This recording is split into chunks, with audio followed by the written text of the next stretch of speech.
boa noite. Vamos torcer para funcionar aqui.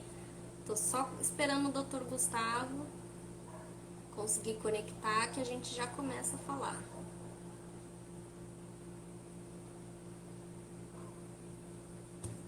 Vamos ver. Boa noite.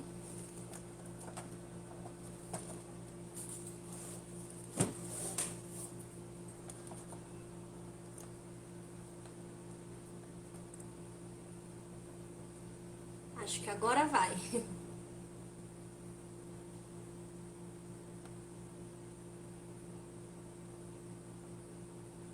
Acho que o Dr. Gustavo está tendo algum problema com a conexão, que a gente está tentando aqui iniciar e ainda não conseguiu.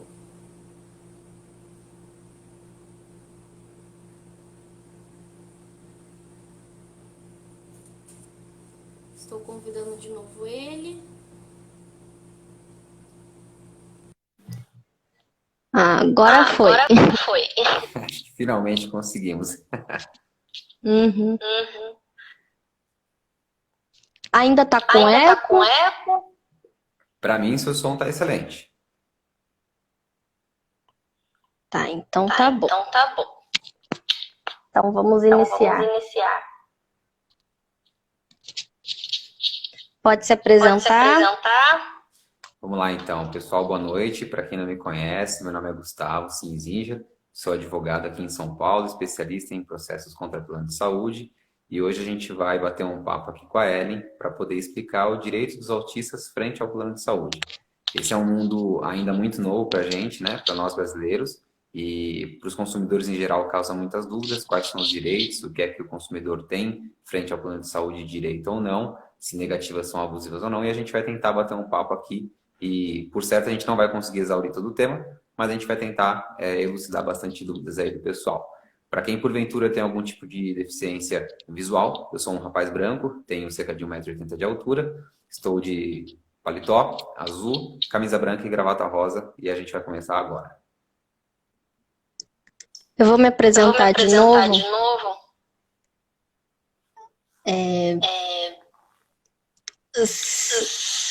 Será que se você colocar um fone diminui o eco?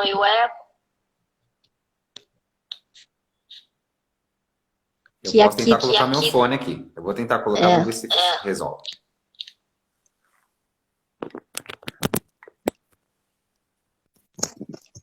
Vamos ver.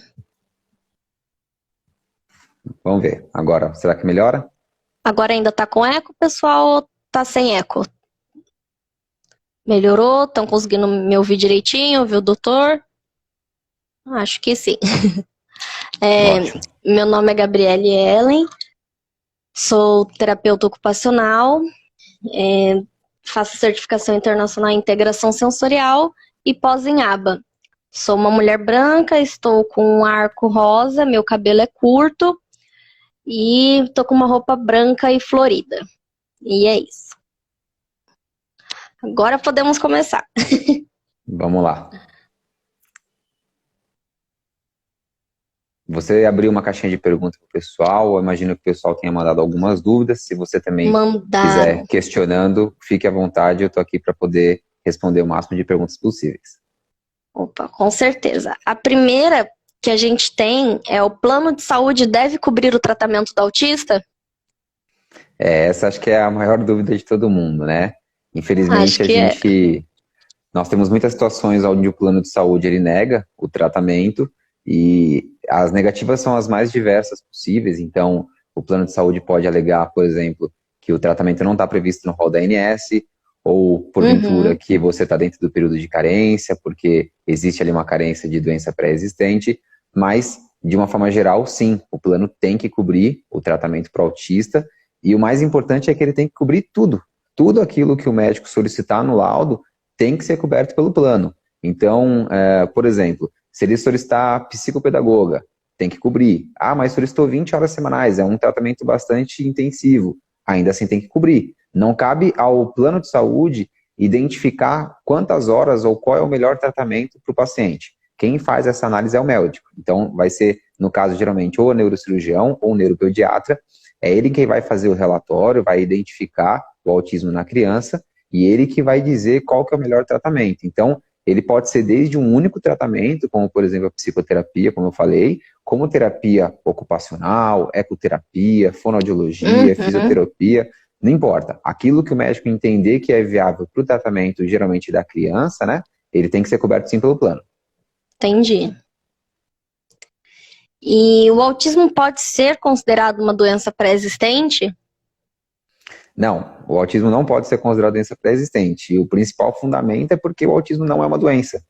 O autismo ele é considerado uma deficiência por lei, né? Na verdade ele é um espectro, então ele é uma característica que vai acompanhar o paciente durante toda a vida. Ele nasce com autismo e vai morrer com o autismo.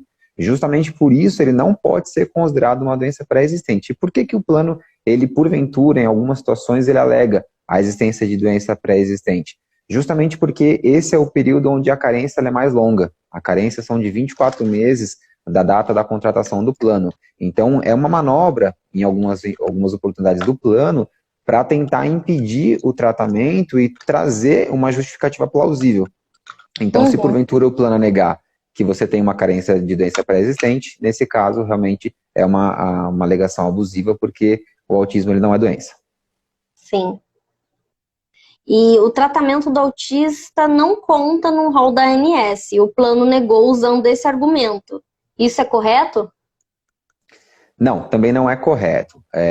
A ANS ela é uma agência reguladora do setor de saúde, né? É a Agência Nacional de Segurança e Saúde. E o que acontece? A ANS ela traz algumas normativas para algumas situações onde o plano tem que cobrir. Então, ela traz um rol de procedimentos e cirurgias onde o plano de saúde ele tem que cobrir. Só que esse é um rol que ele é considerado pelos nossos tribunais como um rol exemplificativo. Então, ele é considerado um rol de alguns exemplos de situações que têm que ser cobertas. Então, ele não exaure todas as hipóteses possíveis de doenças e tratamentos imagináveis. Então, vamos pôr aqui na tema a questão da Covid. A Covid é uma doença relativamente nova, surgiu há cerca de um ano, e ela não existia, então não estava previsto no rol da ANS. E ainda assim, os planos de saúde eles passaram a ser obrigados a cobrir, justamente por conta da necessidade de você manter a vida do paciente. Então esse rol, ele é considerado pelos nossos tribunais como exemplificativo, é uma posição majoritária do tribunal. Mas o plano de saúde ele usa esse argumento também como uma forma de tentar impedir o tratamento do portador de autismo. É importante a gente destacar, Ellen, que recentemente, há cerca de um mês, a ANS ela apresentou uma atualização desse rol de procedimentos e na normativa dela, ela declarou que o rol seria taxativo. Só que não é a ANS que tem esse poder. Ela não tem a autoridade competente para poder dizer se o rol ele é exemplificativo ou se ele é taxativo. Então, embora isso conste atualmente na normativa da ANS, ela não é um motivo suficiente para impedir o tratamento do portador de autismo. Entendi. O que fazer se o plano de saúde não tem clínica especializada para o tratamento do autista na sua rede credenciada? Essa é uma situação que alguns consumidores eles ficam com receio, porque eles solicitam a cobertura para o plano e o plano, em algumas oportunidades, ele nega, informando que ele não tem nenhum tipo de profissional na rede dele. Ou seja, olha, eu sou bonzinho, na verdade eu queria te atender, mas eu não tenho profissional, sinto muito, eu não consigo te atender. E não é tão simples assim.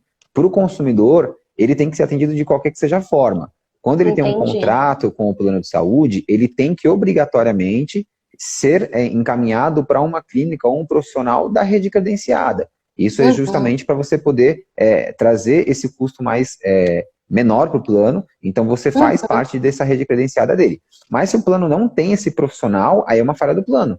E aí, nesse caso, ele tem que cobrir o tratamento de forma integral em algum profissional particular. E isso não significa o consumidor custear o tratamento e depois ser reembolsado. Não. No caso, é o plano cobrir e pagar diretamente para esse profissional particular, sem que o consumidor precise desembolsar nenhum centavo a mais. Entendi. Preciso de laudo médico para solicitar a cobertura do tratamento pelo plano? Sim, você precisa. Na verdade, você não se chama laudo médico, é um relatório médico, porque a nossa legislação considera que laudo quem faz é um perito. Mas, de toda forma, você precisa de um relatório médico, como eu disse, geralmente é de um neurocirurgião ou de um neuropediatra, onde ele vai identificar o autismo, ele vai identificar, ele vai trazer um histórico desse paciente, então ele não é identificado numa única consulta. Muitas vezes o profissional ele precisa acompanhar esse paciente por algum tempo para ele poder, de fato, fechar, vamos dizer assim, o entendimento dele. E aí, nesse relatório, é onde ele vai indicar quais são as melhores terapias. Então, ele vai dizer, por exemplo, você tem que fazer a psicoterapia, se tem que fazer, por quanto tempo tem que fazer, qual que é o motivo, por que tem que ser usada, por exemplo, a terapia ABA e não uma outra terapia. Então, ali o profissional, ele vai trazer todas essas informações justamente para que a gente possa solicitar a cobertura pelo plano. Se eu não tiver esse documento, aí sim o plano ele vai poder negar porque você não tem um encaminhamento para esse tratamento. Então, por isso que é importante você conseguir o relatório médico. Entendi. E se o plano negou o tratamento? Qual é o procedimento que a gente deve seguir? Se o plano negar o tratamento, nós temos alguns procedimentos. Antes de entrar com uma ação judicial, que seria o último caminho, a gente pode fazer uma reclamação na própria ouvidoria do plano, ou então a gente também pode fazer uma reclamação perante a ANS. Então são formas de você tentar demonstrar para o plano que ele está cometendo um equívoco. Se ainda assim ele mantiver essa negativa, aí no caso você pode procurar um advogado e ingressar com uma ação judicial buscando a cobertura desse tratamento. E aí é importante que essa ação judicial ela seja ingressada o mais rápido possível, porque a falta do tratamento, ele traz um prejuízo para o desenvolvimento da criança, do paciente. Então, quanto mais tempo ele ficar sem esse tratamento, pior vai ser para ele. Por isso que é importante que seja feito o pedido o mais rápido possível e, caso seja apresentada negativa, que as medidas cabíveis também sejam tomadas. Entendi. E até mesmo para os adultos, né, é muito importante, porque se às vezes você fica um período muito longo sem tratamento, você começa a entrar em crises e a pessoa precisa manter a vida dela no dia a dia, né? A gente está acostumado a falar mais dos autistas em relação a serem crianças, mas quando você vai para o Facebook, de adulto tem um monte, inclusive os que estão sendo diagnosticados só agora. E até profissionais para atender esse público está bem escasso. Então, provavelmente o plano vai sofrer um pouquinho. É verdade.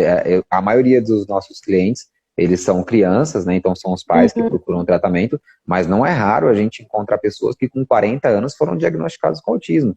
E aí ele fala, poxa, eu sempre fui dessa forma, sempre tive esse jeito, sempre tive essa característica, e só agora que eu vim descobrir. Então, pessoas que são casadas há anos, e o marido ou a mulher só vem perceber que a pessoa é portadora de autismo depois de tanto tempo por conta disso. Então, o autismo, é claro, ele não se restringe unicamente às crianças, é que a gente acaba vendo mais, principalmente atualmente, por conta, por exemplo, do Romeu Mion, que é o filho do Marcos Mion, que é quem ajuda muito a difundir esse tema.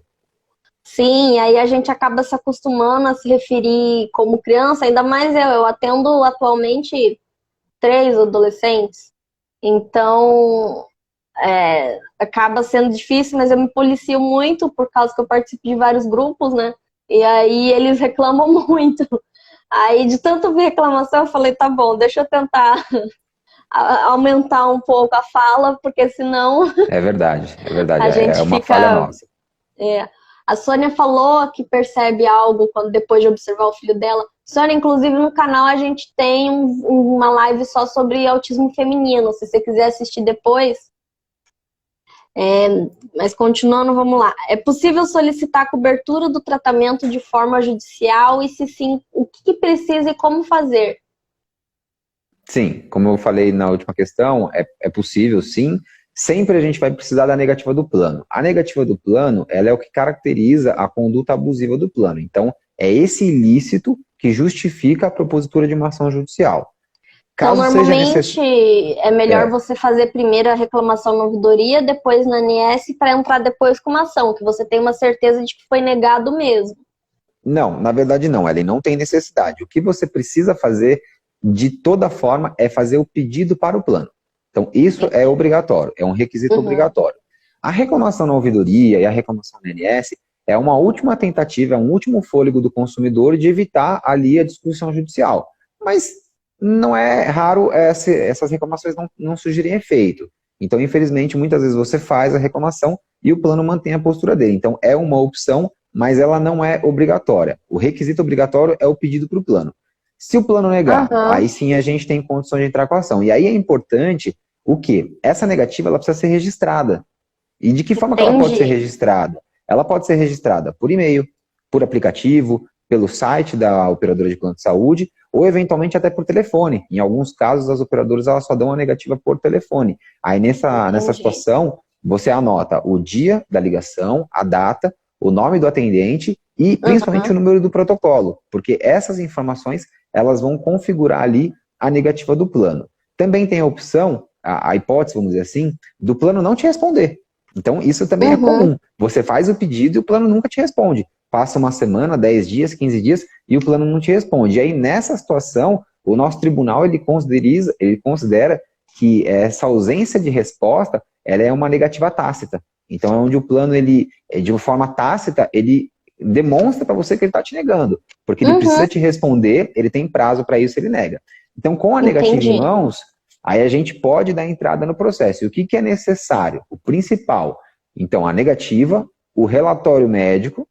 Então, a gente vai precisar do relatório médico e a demonstração de que você é consumidora desse plano. Então, a gente vai anexar a carteirinha no processo, vai demonstrar que você está adimplente, você não pode estar inadimplente, e aí, então, a gente vai fazer a solicitação de cobertura de forma judicial. Esse pedido, ele costuma, em grande parte dos processos, nós fazemos um pedido liminar, que é onde a gente tem uma urgência no processo. Então, a gente demonstra para o juiz que eu não posso aguardar a tramitação natural do processo para daí 6 meses, 1 ano, o juiz dizer que eu, de fato, tenho direito a esse tratamento. Eu preciso do tratamento agora, porque o tratamento é urgente. Então, a gente solicita essa liminar para que o juiz ele conceda o tratamento de imediato, e aí o plano ele já tem que começar a cobrir esse tratamento, e posteriormente é onde ele vai dar o julgamento final do caso e ele pode confirmar essa decisão provisória que ele concedeu. Então, a liminar ela é uma decisão provisória, mas que ela já tem efeitos imediatos. Entendi. E aí, depois da liminar, então, precisa fazer um procedimento para ser mais duradouro? Como que funciona? Não, a liminar ela é um pedido dentro do próprio processo. Então, a gente divide o processo, vamos dizer assim, em fatias. Então, cada fatia é um pedido. A gente pode pedir, por exemplo, o tratamento, eu posso pedir o dano moral e eu também vou pedir a liminar. Então, a liminar eu só peço para o juiz antecipar o meu pedido final, que é o tratamento. Eu demonstro para ele a urgência e que o meu direito ele é provável de ser verdadeiro. E aí, com isso, o juiz ele antecipa. Ele vai tramitar o processo naturalmente e aí, no final do processo, o juiz vai reanalisar essa decisão liminar e vai dizer se ela está correta para ele manter ou se, porventura, ele se arrepende e aí, então, ele revoga. Mas, na grande maioria dos casos, ele mantém. Ótimo. A próxima pergunta era quais são os documentos necessários, mas você já respondeu junto. Me adiantei, então. Então, só para reforçar, negativa do plano, relatório médico e carteirinha para demonstrar que você é consumidor e, de preferência, algum comprovante de pagamento para mostrar que você está adimplente.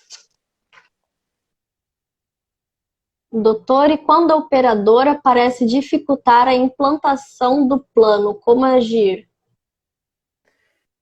Infelizmente, algumas operadoras, elas dificultam a contratação do plano de saúde, porque, de uma forma bastante dura falar isso, mas o autista, ele muitas vezes não é interessante para o plano. Né? Financeiramente falando, ele é um paciente que custa caro. Né? O tratamento de autismo, ele pode custar aí cerca de 20, 30 mil reais mensais. Então, matematicamente falando, o paciente que paga 300 reais de mensalidade e tem um custo de 30 mil reais, ele não é interessante para o plano. Só que, por lei, o plano ele não pode proibir a venda do plano de saúde, do produto, para o consumidor final. Ele tem que vender. Então, uma das formas que o plano de saúde ele pode fazer é dificultar essa venda. E aí, se ele dificultar, a gente também a gente registra essa dificuldade que o consumidor está tendo por meio de e-mails, reclamações, reclamação na ouvidoria, e aí, se for o caso, a gente pode entrar com um processo só para você poder ter o direito de contratar o plano de saúde e cessar essa dificuldade que o plano está te apresentando. Entendi. Se esclareceu a dúvida, vocês avisam. Se tem mais alguma, pode mandar. É cabível indenização por danos morais caso o plano negue o tratamento do autista? Sim, os nossos tribunais eles entendem que essa negativa do plano, por ser considerada uma negativa abusiva, ela gera um dano moral presumido no paciente, porque seja ele criança, seja ele adulto, você traz uma frustração para esse paciente, você traz um prejuízo emocional de ter que eventualmente entrar com um processo, de ter que procurar seus direitos, e essa delonga no início do tratamento, essa demora, é considerado um dano moral perante o tribunal. Então, é possível a gente fazer esse pedido, mas ele é analisado caso a caso. Então, não é algo pronto que em todos os casos a gente consegue ganhar o pedido. O pedido pode ser feito, mas aí o juiz ele vai analisar o processo, vai ver o que foi que aconteceu, de que forma que aconteceu a negativa, por que esse paciente precisava do tratamento, para aí ele se posicionar, mas de uma forma geral, a posição majoritária do tribunal é que danos morais são sim cabíveis nesse caso. Entendi. E o plano de saúde pode limitar a quantidade de sessões da terapia? Não, ele não pode. Isso também é outra forma do plano ele tentar limitar o custo que ele tem com esse tratamento. Porque, como eu falei, o tratamento do autismo, e você melhor do que eu pode explicar isso, ele é um tratamento multidisciplinar de forma intensiva. Sim. Então, são várias disciplinas intensivamente aplicadas para esse paciente. Então, vamos supor uma psicoterapia na metodologia ABA de 20 horas semanais. A gente está falando, em tese, de 4 horas por dia só dessa especialidade. E isso tem um custo financeiro. Esse profissional ele vai ser pago, vai ser remunerado pelo trabalho dele. Então, se a gente está falando de 20 horas semanais, são cerca de 80 horas mensais, basta fazer um cálculo matemático que a gente vai entender o porquê que o tratamento ele é tão custoso. E aí, então, o plano, em algumas situações, o que ele faz? Ele começa a conceder o tratamento, ele libera essa cobertura, e aí depois que chega no número X, ele fala, opa, paciente, ó, aqui chegou na limitação prevista no rol da ANS. Então, eu não vou mais te atender porque você chegou no limite máximo de sessões. Mas isso não pode acontecer. Por quê? Porque esse limite que a ANS tem, ele é um limite mínimo. Ele não é máximo. Ou seja, o plano ele tem que conceder, no mínimo, tantas sessões. Então, por exemplo, fonoaudióloga, são 96 sessões no ano. Então, tem que conceder 96 sessões no mínimo. Se precisar de mais sessões, também tem que conceder. E quem é que delimita se precisa ou não de mais sessões? É o médico, não é o plano. Não é ele que tem esse poder. Então, desde que haja uma justificativa médica para esse paciente necessitar da continuidade do tratamento, o plano de saúde tem que continuar cobrindo, ele não pode limitar. Até para deixar claro, por exemplo, só para a gente ter uma noção dos custos, um tratamento com integração sensorial, com uma pessoa certificada, numa sala certinha, você vai conseguir no mínimo por 150 sessão, isso dentro do pacote. Fora do pacote é o mínimo 180, né? E isso é só do profissional da terapia ocupacional. Então, os custos vão aumentando cada vez mais. Veja bem, nós temos casos no escritório onde pacientes precisam até de ecoterapia. Ecoterapia, para quem não sabe, é a terapia a cavalo. E ela é uma terapia bastante custosa. Então, é uma forma do plano de saúde ele tentar minimizar esse custo que ele tem, mas, obviamente, é uma atitude abusiva do plano, que ela também pode ser coibida de forma judicial. Então, se, eventualmente, o paciente ele tiver a cobertura concedida pelo plano e, posteriormente, houver a limitação das sessões, a gente consegue ingressar com um processo para poder liberar o tratamento de forma ilimitada. Sim. Vamos para a próxima, o pessoal está mandando bastante perguntas, estou até feliz. Que ótimo. Se o profissional observa que o seu paciente está precisando ser acompanhado também em home care, como ele e os responsáveis devem proceder para garantir essa forma de atendimento? Tá. O home care, de uma forma traduzida, ele é o tratamento dentro da sua casa. Então, independente do tipo de patologia, você vai ser atendido dentro da sua casa. Isso porque o tratamento em casa ele vai ser menos invasivo e ele vai trazer menos prejuízos para o paciente, com menos risco à saúde dele.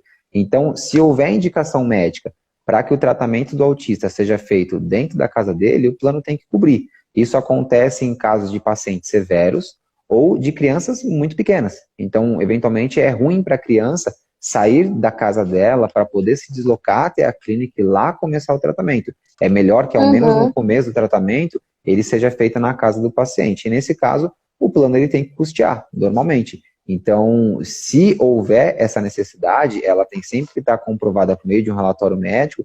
Aí, então, os pais, no caso da criança, eles têm que solicitar isso para o plano e deixar claro que o tratamento precisa ser feito de forma domiciliar, né, na casa do paciente, e se o plano, infelizmente, apresentar negativa, solicitar a cobertura. Se for, porventura, um paciente já adulto que consiga fazer a solicitação por ele mesmo, da mesma forma, não precisa de nenhuma forma apresentar um juridiquês no pedido de cobertura, fundamentar com artigos, nada disso. Basta você dizer, olha, eu preciso do meu tratamento, ele precisa ser feito em casa, está aqui o relatório médico, eu quero que seja feita a cobertura. Entendi. Vamos lá. Vamos para a pergunta do pessoal, então. Você tem alguma coisa que você queira comentar mais antes? Então, acho que deu com as principais perguntas que o pessoal mandou aí, já deu para a gente dar um bom panorama do processo. Vamos partir o pessoal aqui de casa. Se eu lembrar de mais alguma coisa que eu julgar importante, eu comento também. Tá bom. Minha filha é autista, o plano de saúde tem 28 anos, a mesma idade dela. Mesmo sendo antigo, ele deve cobrir o tratamento? Sim, normalmente. A lei dos planos de saúde ela é de 98. Então, mesmo aqueles contratos que são anteriores à lei, isso não afasta o direito do consumidor. Então, é normal que os pacientes, em geral, eles tenham o contrato de plano de saúde por muitos anos. Ele é um contrato, assim, como se fosse de confiança. Então, é normal que você contrate antes mesmo do seu filho nascer, o seu filho nasça, seja incluído no plano, ele vire adulto e ainda assim você continua com o mesmo plano, você não troca ele. Mas isso não afasta de forma alguma a obrigatoriedade do plano em custear o tratamento. Alguém perguntou se a negativa do plano é abusiva porque os planos continuam negando. Bom, no meu entendimento, basicamente por causa que é custoso o tratamento de uma pessoa autista ou de qualquer indivíduo que precise de uma equipe multidisciplinar, né? É exatamente isso, Ellen. Não tem como você chegar a outra conclusão. O plano ele nega porque, infelizmente, os consumidores brasileiros, embora a gente tenha o Código de Defesa do Consumidor, que é uma lei que protege bastante a gente, ele não é levado tão a sério pelas empresas em geral. Então, em muitos casos, a gente realmente é levado como descaso, e no caso do plano de saúde, não é muito diferente. Principalmente também porque é normal que os pacientes eles não tenham conhecimento do seu direito. Isso é normal. Sim. Eu mesmo, como advogado, eu não conheço todas as áreas do direito. Então, tem muita coisa que eu não sei, que eu vou descobrir depois que, eventualmente, eu tinha direito a um procedimento X que a empresa me negou. Então, foi feito um estudo no Tribunal de Justiça de São Paulo, onde de 100% das pessoas que recebem algum tipo de negativa, apenas 10 a 12% entram com processo judicial. Entendi. Então, é um número bastante pequeno. É um número bastante pequeno. Então, matematicamente falando, os outros 90% que não entraram com processo, eles compensam esses 10% que entram e ganham. E foi feito também um estudo onde das ações que entram no processo, das ações que entram com processo no tribunal, 93% tem ganho na causa. Então, praticamente assim, a maioria esmagadora dos processos, eles são ganhos pelos consumidores, porque justamente as negativas são abusivas. Então, é claro, eu não estou aqui informando que todos os planos são errados, que todos eles apresentam argumentações negativas. Não, não é isso.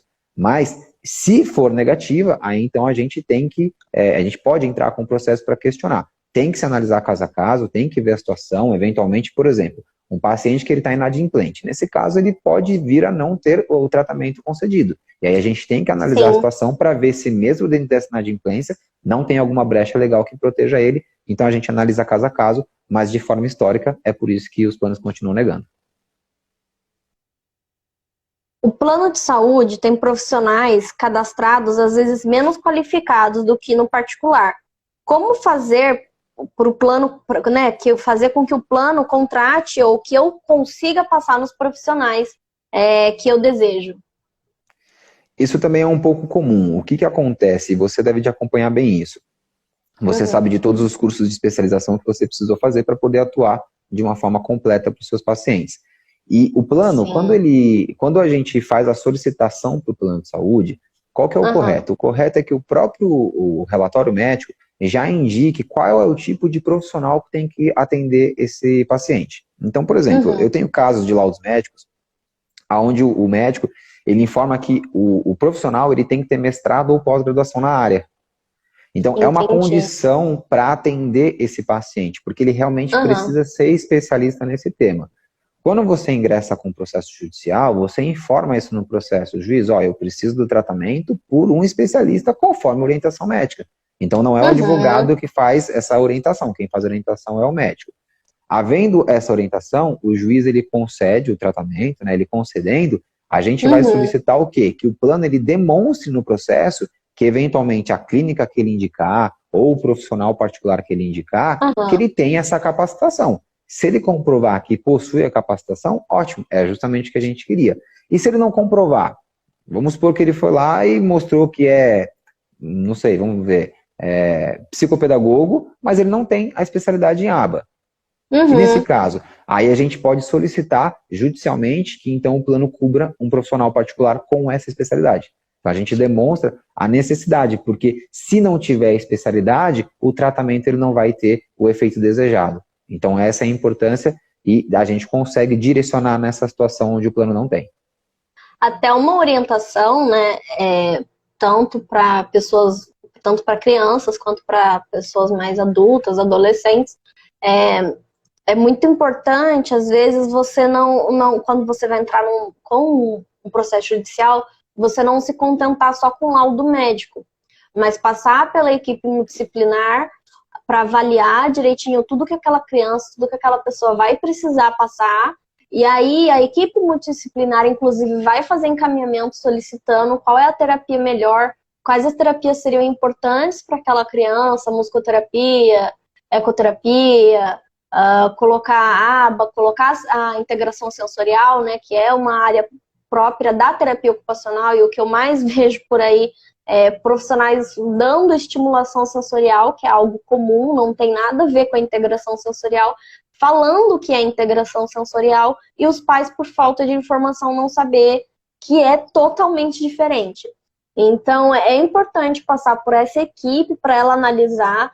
Todos vão fazer encaminhamento um relatório do que é melhor. O médico vai corroborar, vai analisar a criança, vai ler o que os profissionais escreveram e vai solicitar aqueles tratamentos especificamente. E aí você consegue um relatório mais dentro do melhor tratamento possível para solicitar para o plano, né? Exatamente, o ideal é que você tenha esse trabalho conjunto dos profissionais, entre os terapeutas e o médico. E eles podem trabalhar em conjunto justamente para chegar nessa melhor situação. Então não é raro também que nós sejamos consultados por pessoas que trazem laudos que não são ok. O relatório médico não está muito bem explicado, mal explica o histórico do paciente, mal explica por que ele é considerado portador de autismo. E aí a gente orienta como que o paciente ele pode voltar no médico, solicitar essa explicação, e aí o médico ele consegue dar um relatório mais detalhado para poder fundamentar até o processo. Porque, judicialmente falando, para eu conseguir eliminar, eu preciso demonstrar para o juiz que o meu direito ele é muito provável. Então, veja bem, o juiz ele vai me conceder o que eu estou pedindo sem nem mesmo ouvir o plano no processo. Ele não vai ver nem a defesa do plano. Então, ele tem que se sentir seguro. E ele vai se sentir seguro com um laudo médico, com um relatório bem elaborado, bem feito, bem estruturado. Então, se o relatório não está muito bem feito, a gente realmente pede para que o paciente ele retorne no médico e que o médico ele faça as alterações necessárias para então poder solicitar a liminar judicial. Sim. Alguém fez uma pergunta que o plano ele acaba exigindo de 6 em 6 meses a atualização do relatório. Isso é correto? Como fazer? O que acontece? Sim, isso nesse ponto o plano ele tem razão. Ele pode solicitar, é uma forma inclusive dele acompanhar a evolução do paciente. Tá? Então esse relatório ele pode ser emitido tanto pelos profissionais que estão acompanhando a criança, quanto eventualmente por algum médico profissional que o paciente deseje. Então a solicitação de relatórios atualizados, isso não está equivocado, até porque eventualmente a indicação de um tratamento que foi solicitado no começo de um ano, por exemplo, no final do ano às vezes você não precisa mais. E aí é uma forma do plano não ter que custear mais esse tratamento. Então isso é uma forma de acompanhamento da evolução do paciente e está dentro dos critérios legais do plano. Entendi. Acho que até estava para sair uma lei de que o autista teria um relatório mais prolongado ou até definitivo, assim, no sentido de diagnóstico, mas o relatório em relação às terapias, em relação à evolução, não tem muito o que fazer. Isso, o relatório ele fica a cargo do médico. É ele quem vai demonstrar o que o paciente possui, ele tem que apresentar o CID do paciente, por que ele possui aquela característica, e demonstrar todo o histórico. Então, no laudo, de uma forma geral, o que precisa ficar bem demonstrado? O histórico do paciente, por que ele é considerado autista? O que aconteceu no acompanhamento com o médico que fez com que o médico chegasse nessa conclusão?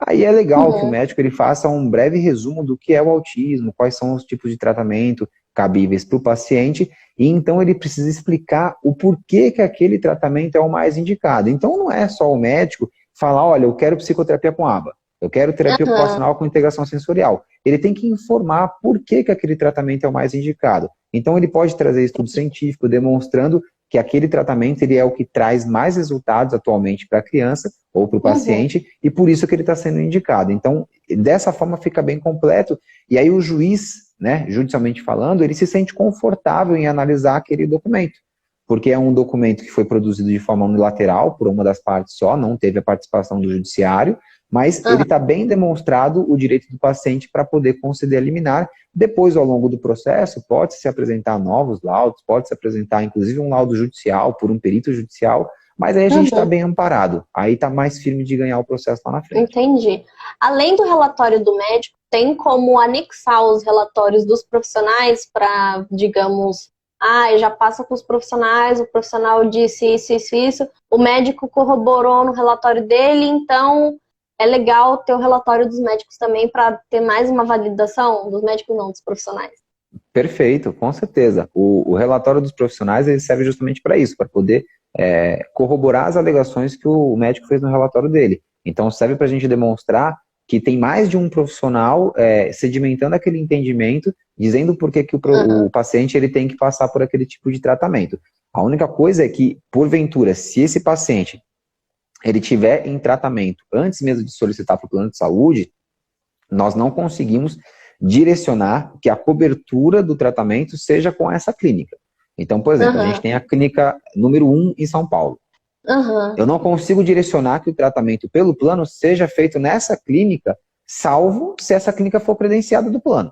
Se ela for credenciada, perfeito. Aí a gente consegue pedir para continuar lá, porque a gente sabe que a manutenção dos mesmos profissionais pelo plano de saúde, ela é positiva para o paciente. Então, você trocar o profissional não é muito positivo. Mas eu não posso obrigar o plano de saúde a custear um profissional particular se ele tem um profissional na rede credenciada dele que tem um custo menor. Então, nesse caso, o laudo dos terapeutas, ele vai servir para poder fundamentar a nossa alegação, mas não necessariamente para a gente seguir o tratamento com ele.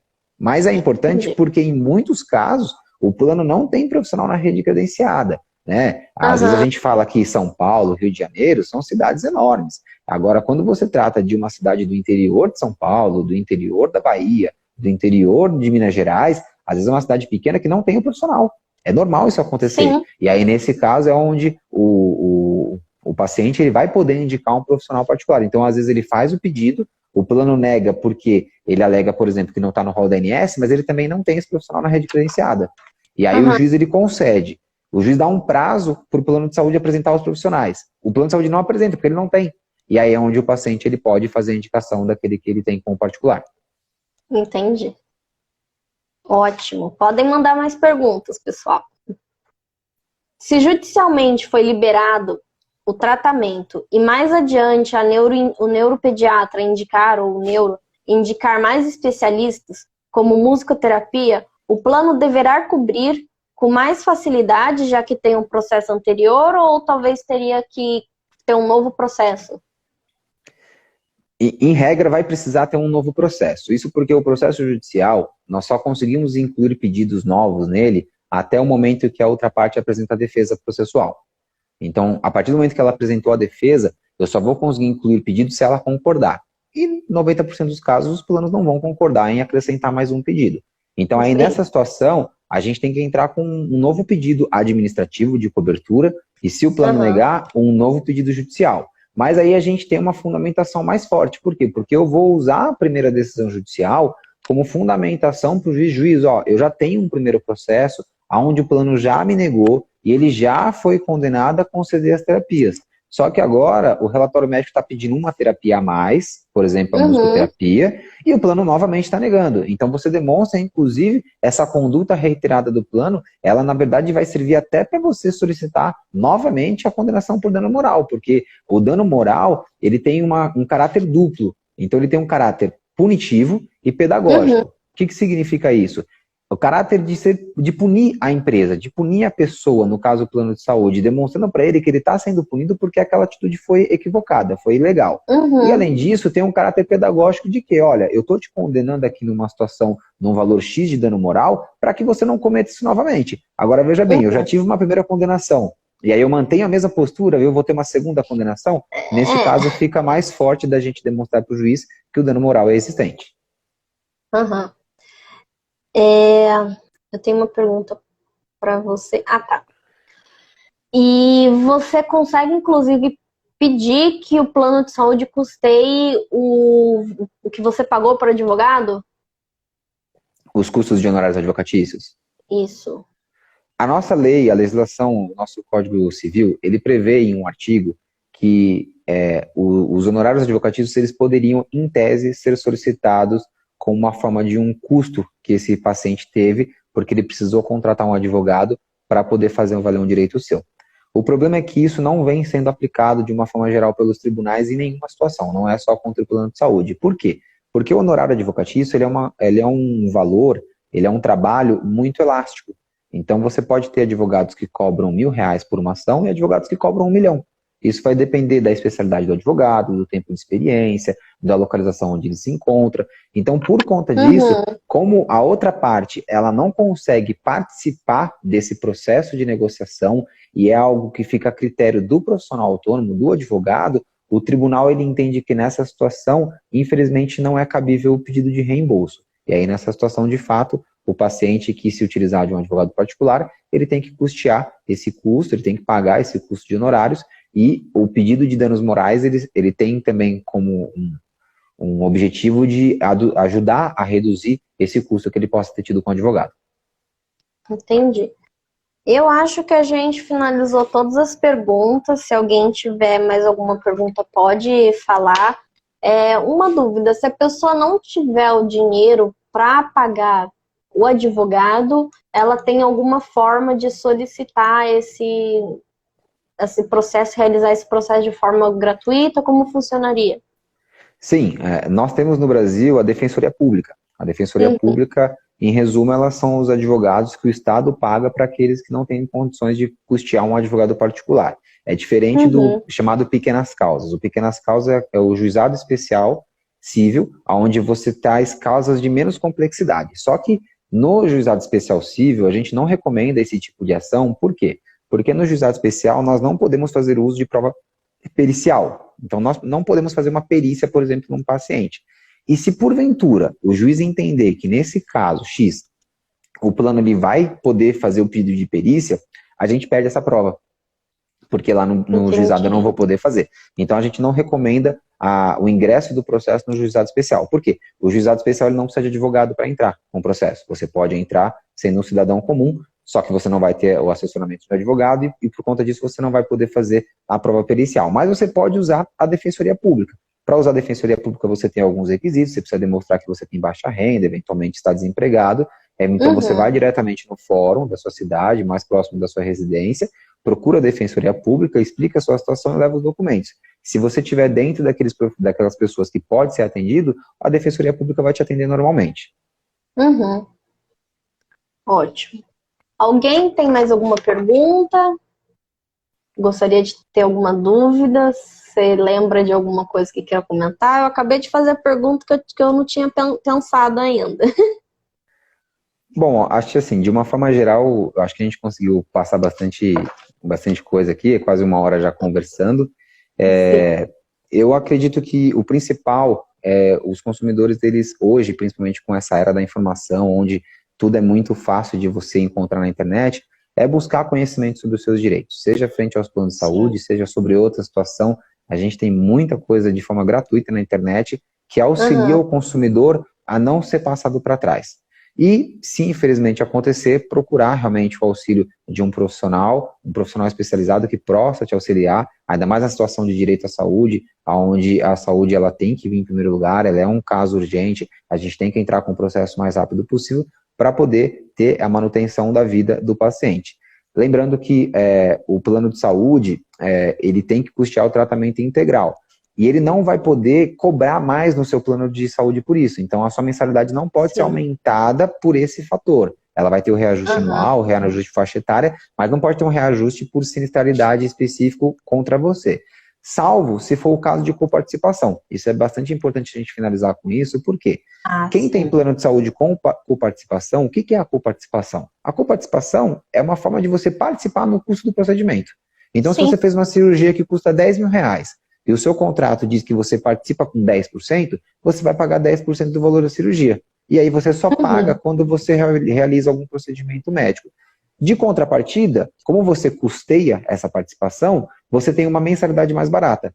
Então, no momento de contratar o plano, o paciente ele tem que ficar atento para ver se vale a pena, porque como o tratamento de autismo ele é bastante custoso, dependendo da porcentagem de coparticipação, não é interessante. É mais interessante você pagar uma mensalidade um pouco mais cara do que contribuir de uma forma tão pesada ali com o custo do tratamento. Ótimo. O pessoal tá falando para ter mais lives contigo, hein? Tá, vai ser um prazer. A gente pode marcar quando você estiver disponível. Vamos sim, inclusive temos mais lives esse mês. Não com o doutor ainda, mas vamos ter. E as lives sempre ficam salvas aqui no Instagram e também são subidas para o canal do YouTube, hein? Ótimo, maravilha. Vamos olhar aqui. Sem comparticipação nesses casos, com toda certeza. Não ficaria muito barato. Parabéns pela live, tema super relevante, nos ajudou a esclarecer muitas dúvidas. Gratidão. Acho que alguém tem alguma pergunta aí. Normalmente o plano de saúde é condenado a pagar reembolso ou diretamente os profissionais? Diretamente os profissionais. Tá? Nós temos duas possibilidades. Primeira possibilidade, quando nós não custeamos ainda o tratamento, então nesse caso a gente vai pedir a cobertura do profissional. Eu quero que cubra o tratamento com um profissional X. E aí o plano de saúde ele tem que fazer essa cobertura, eu não preciso pagar nada por isso, eu paciente.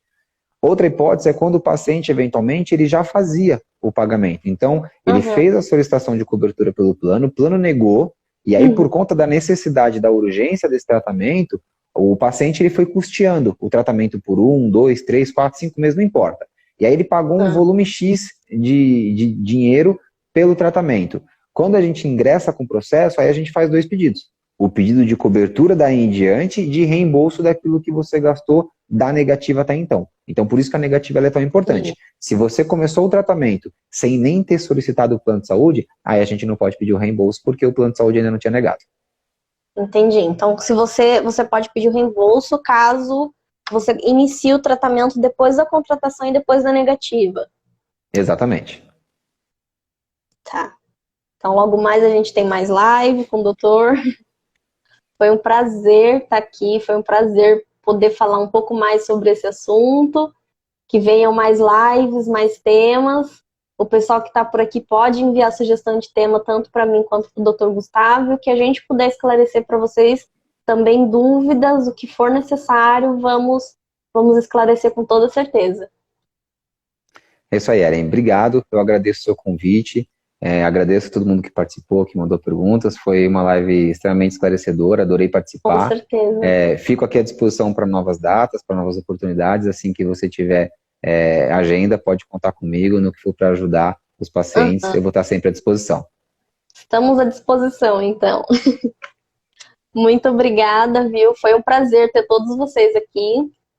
Qualquer dúvida, qualquer sugestão de tema, qualquer questão em dúvidas de como fazer um diagnóstico, qual profissional procurar, também estou à disposição. E é isso. Boa noite, bom descanso a todos. Muito obrigada novamente, Dr. Gustavo. Foi um prazer mesmo.